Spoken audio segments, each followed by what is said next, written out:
Today I'm going to talk about imaginational overexcitability. I'm going to do this by answering 4 questions. What is imaginational overexcitability? What are examples of imaginational overexcitability? What are the weaknesses of having imaginational overexcitability? And what are the strengths of having it? Let's get some answers. 1.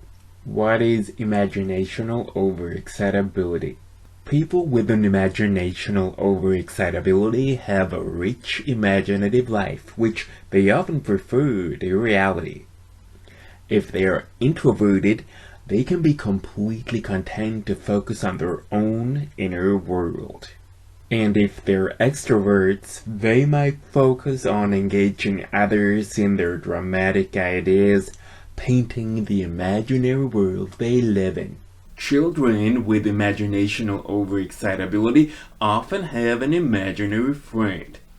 They talk and share things with their pets, create complex games or plays, love to daydream, are magical thinkers, and can be very dramatic. Children with imaginational overexcitability might mix truth and fiction, so they mightn't always tell the truth. And they have a high demand for stimulation and are easily bored. They are often visual spatial learners. At a certain moment, they just get something, and then they're often unable to explain how they got there. They have a very detailed visual memory, which they can easily access, and are great at seeing creative new connections between different realms.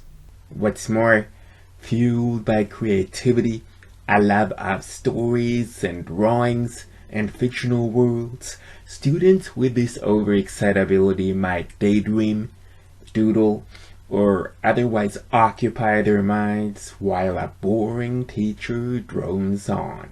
So imaginational overexcitability refers to having a rich inner world of imagination and fantasy.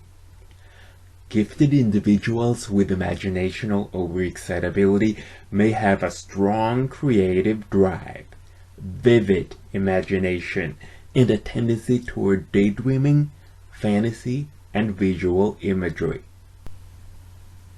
2. What are examples of imaginational overexcitability? They, or we, are daydreamers. When we're kids, we have imaginary friends and entire worlds complete with details. We can put everyday concepts together in creative ways and are good at dramatic play. Unfortunately, we often experience nightmares and can have a deep, intense fear of the unknown. We may express exaggerations which may seem like lies, but are very real to us. And let me give you 2 more cases in point. Number 1. A woman explained that her son, 5 years old at the time, was taking apart their old washing machine beside the house. He was happy tinkering and finding out how it had all been connected. Several weeks later, it was her birthday, and her son gave her a wildly wrapped birthday present and indicated that it was something he had made himself. She opened the present, and it was a beautiful glass salad bowl. She and her husband, who was also the son's dad, were surprised about where their son had gotten such a beautiful gift.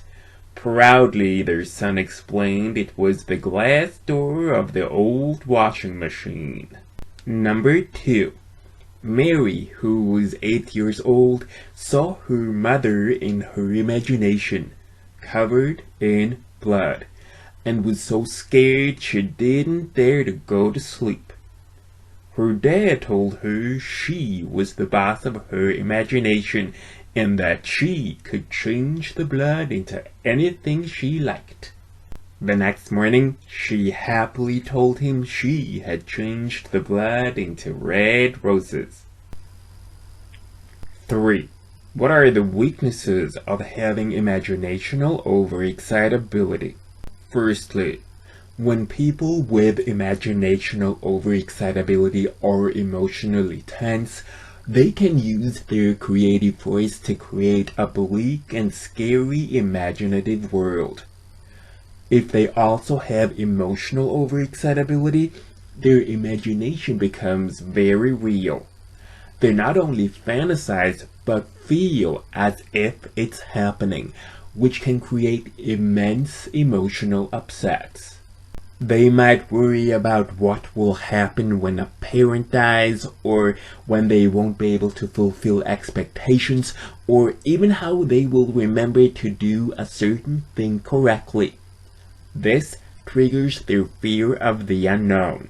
Secondly, it's often not easy for them, or us with imaginational overexcitability, to relax and fall asleep, especially since we're prone to night terrors, nightmares, and illusions. We have the potential of being misdiagnosed with an anxiety disorder. Thirdly, students with imaginational overexcitability find it difficult to stay tuned in a classroom where creativity and imagination are secondary to learning rigid academic curriculum. They may write stories or draw instead of doing seat work or participating in class discussions.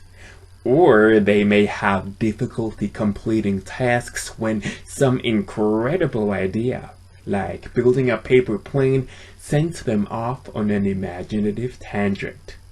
Fourthly, getting their attention can be difficult.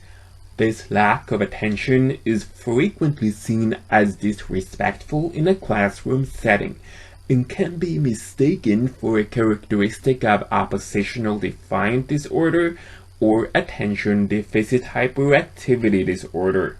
Finally, since our imagination is so real to us who have imaginational overexcitability, we're excellent liars, which isn't a good thing.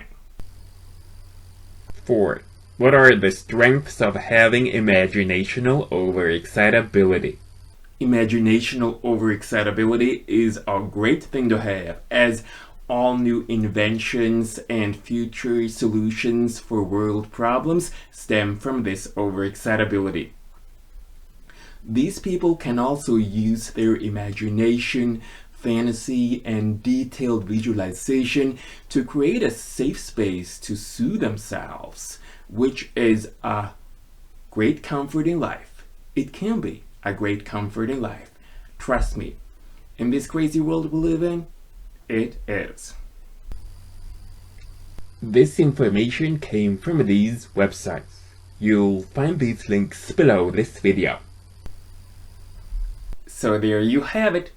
If you found this video interesting, please give it a thumbs up and leave a comment in the comment section below. Subscribe to my channel and watch this series from the start. I don't know exactly in how many weeks, but I will be back with a new video in this series on intellectual giftedness. Till then, I only want to say 3 things. Thank you for watching, take care, and I will see you back in my next video.